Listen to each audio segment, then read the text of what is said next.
মৃত্যু যন্ত্রণা এমন কঠিন, ওই মুহূর্তে যখন আজরাইল আলাইহিস সালাতু ওয়াস সালাম যখন মানুষের সামনে যখন হাজির হয় তার জানটা কবজ করার জন্য, আজরাইল আলাইহিস সালাতু ওয়াস সালাম তার ভয়ঙ্কর চেহারা দেখার পর মানুষগুলোর বড় পিপাসা লেগে যায়। এমন পিপাসা লাগে পয়গম্বর সাল্লাল্লাহু আলাইহি ওয়াসাল্লাম বলেন, ওই মানুষগুলো মুমূর্ষু অবস্থার মধ্যে এমন পিপাসার্ত হয়ে যায়, তার গলার মধ্যে যদি আটলান্টিক মহাসাগরের সমুদ্রের সব পানিগুলো যদি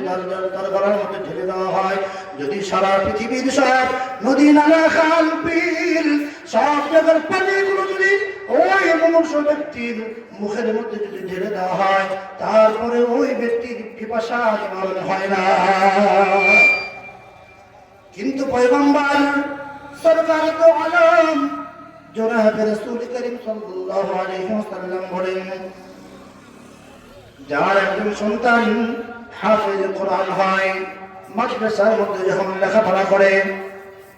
ওই সন্তানটা যখন বাবা মা